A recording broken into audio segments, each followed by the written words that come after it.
Ever get a weird thought, one that feels like it just appeared? Like maybe it wasn't even yours. What if someone could actually plant it there? Mm-hmm. It's a spooky idea. Yeah, and today we're diving deep into this really unique case. It's an account that kind of whispers about that very thing, the power to control someone else's mind. And our sources, well, they mainly come from documentation around a specific TV episode. What we want to do is really unpack the story, get to the heart of it. Explore all the intriguing bits for you, yeah. Exactly. What makes this narrative tick? Okay, so let's get into it. The main guy here is Robert Patrick Mulder, but everyone calls him Pusher. Right. And it kicks off pretty dramatically. Supermarket arrest, FBI agent Frank Burst is there. And Mulder gets caught, but then things get strange. Really strange. He starts focusing on this color, cerulean blue. Keeps saying cerulean blue is a gentle breeze. Which is weird enough, but then a truck, that exact color, crashes into the police car. Mulder vanishes. And Burst, he's the only one who makes it out.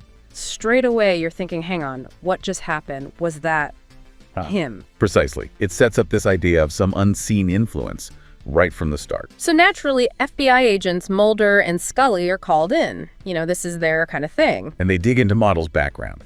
Turns out he's a contract killer, but his victims, they always look like suicides. It's like he's not just killing them, he's making them kill themselves. Or appear to, anyway. Which leads Mulder down his usual path. He suspects something psychic. He calls it pushing. Mulder can push people to do things. Scully, of course, is skeptical at first. Needs the science. But Mulder's theory really becomes the focus. How else do you explain this stuff? It makes you think, about subtle influences in our own lives, even metaphorically. The investigation then takes them to this golf course incident, Falls Church, Virginia. Oh, yeah. This is where Mulder really shows his hand. It's brutal. He makes a SWAT lieutenant, set himself on fire. Just horrible. A truly horrifying display of control. And after that, they manage to arrest him again. But holding him is another matter. Right. Because next is the arraignment. And even in court, surrounded by guards, judge, lawyers, he does it again. Talks the judge into letting him go. It shows how insidious this power is supposed to be. No bars can hold it, no authority seems immune. It makes you question how secure things really are against something like that. And what's really disturbing is how he gets into the FBI building itself. This is a guy who couldn't even join the FBI. Right. Failed to psych evil. They flagged him as egocentric, sociopathic. Not exactly FBI material. But he just walks up, writes pass on a piece of paper. And influences this poor government worker, Holly, to let him write in. Gets access to Mulder's files, everything. Until Skinner steps in. Yeah. And then Mulder turns Holly against Skinner.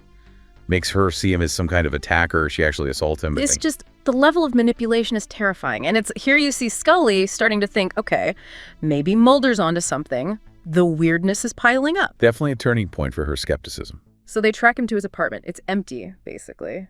Except for a lot of protein drinks. Yeah. And epilepsy medication. To Gretel. Kind of odd clues. But Mulder connects them. He does. He figures the pushing, this ability, it might be caused by a brain tumor. And using the power is incredibly draining, physically exhausting. Hence the protein drinks, constant energy needed. Exactly. And the to Gretel. Maybe to control seizures caused by the tumor itself, it adds this layer of, vulnerability, like this power is killing him. Mulder even thinks Mulder knows he's dying, and he's looking for some big dramatic exit. Which seems chillingly accurate when Mulder calls Agent Burst, the survivor from the start. Just a phone call, but it triggers a fatal heart attack in Burst. It's horrifying. Just words over a phone line, they kill someone. The reach of his influence. Yeah. It's terrifying. So they finally track Mulder down again, this time to a hospital. And things just go from bad to worse. He makes a security guard shoot an MRI tech. And then shoot himself. Just cold, absolute control. Anyone in his path is just a pawn. And then Mulder goes in. Alone. Gets captured. Which leads us to the climax. That scene. The Russian roulette scene. Just unbelievably tense. Mulder forces Mulder into it. Life or death, click by click. Scully's watching, can't do anything. Mulder pulls the trigger twice, right? Once at Mulder, once at himself. Click, click. Empty chambers. But then Mulder makes him aim at Scully. God, yeah. And that's when Scully, just desperation and quick thinking, sees a fire alarm reflected in a mirror. Pulls it. Brilliant move. Breaks Mulder's concentration just enough.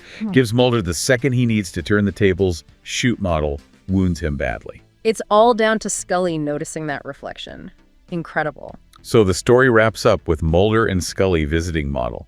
He's comatose in the hospital. And then they find out the final twist. The brain tumor. Yeah. It was operable all along. He could have had it treated. He refused. Yeah, it just chills you.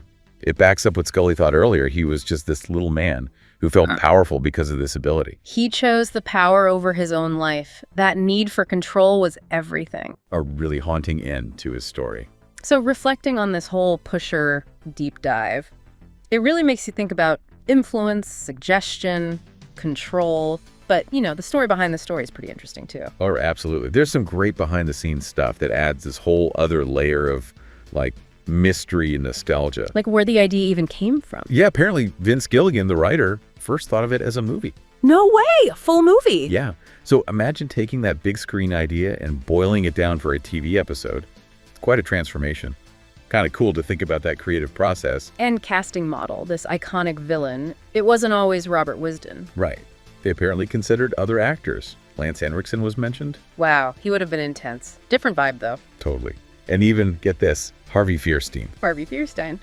As Pusher, that's hard to picture. Isn't it? It just shows how casting can completely change things. Wisden really nailed that quiet menace.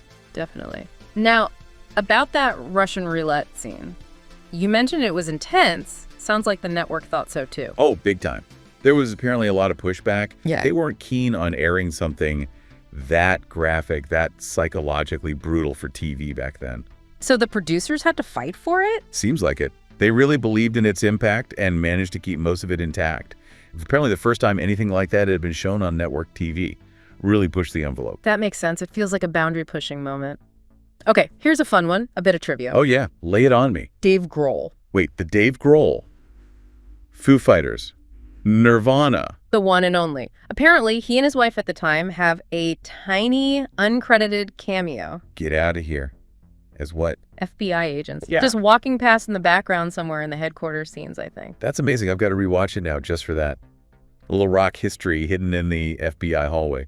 Blink and you'll miss it. There's other little insider things too, right? Easter eggs. Yeah, a few nods for the fans. Like, you can spot a tabloid newspaper with the Flukeman on the cover. Ah, from the host. Yeah. Nice callback. Exactly. And apparently, Mulder's line about the Playboy Channel, that was ad-libbed.